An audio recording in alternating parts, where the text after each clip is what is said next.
78వ స్వాతంత్ర దినోత్సవం వేడుకలు పురస్కరించుకొని కేంద్ర ప్రభుత్వం ప్రతిష్టాత్మకంగా నిర్వహిస్తున్న నషాముక్ భారత్ అభియాన్ అవేర్నెస్ కార్యక్రమాన్ని కాకినాడ ఏపీఎస్పీ 3వ బెటాలియన్ జెడ్పీ హైస్కూల్ నందు నిర్వహించారు. అయితే ఈ కార్యక్రమానికి ముఖ్య అతిథులుగా ఏడీ పాటంశెట్టి నారాయణమూర్తి అలాగే హాజరయ్యారు. ఈ సందర్భంగా డ్రగ్స్ రహిత సమాజాన్ని నిర్మించాల్సిన బాధ్యత మనందరి మీద ఉందని అన్నారు నారాయణమూర్తి.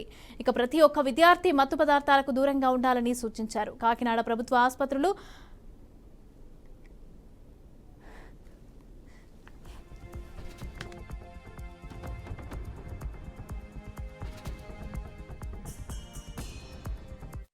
దేశ భావి భారత పౌరులు వాళ్ళే కాబట్టి వాళ్ళు ఈ డ్రగ్స్ గురించి మన దేశాన్ని ఏ విధంగా మనం పాడయ్యే అవకాశం ఉంది, అలాగే ముఖ్యంగా వాళ్ళ జీవితాలు ఎలా నాశనం అవుతాయి అనే ఉద్దేశంతో ఒక ప్రతిజ్ఞ కూడా ఇక్కడైతే ఇంగ్లీష్లోని అదేవిధంగా తెలుగులోని కూడా చేయించారు.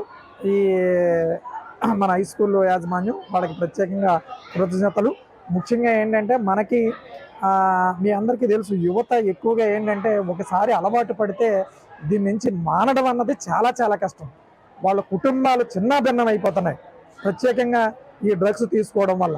ముఖ్యంగా మనం ఏంటంటే ఇప్పుడు ఈ గవర్నమెంట్ జనరల్ హాస్పిటల్ మనకి జీజీహెచ్లో ప్రత్యేకంగా ఒక డ్రగ్ డీఅడిక్షన్ సెంటర్ ఒకటి పెట్టడం జరిగింది.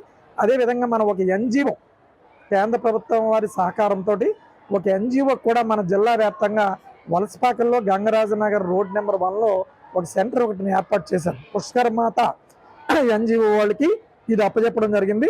15 బెడ్స్ అంటే 15 బెడ్స్ అక్కడ ఉన్నాయి.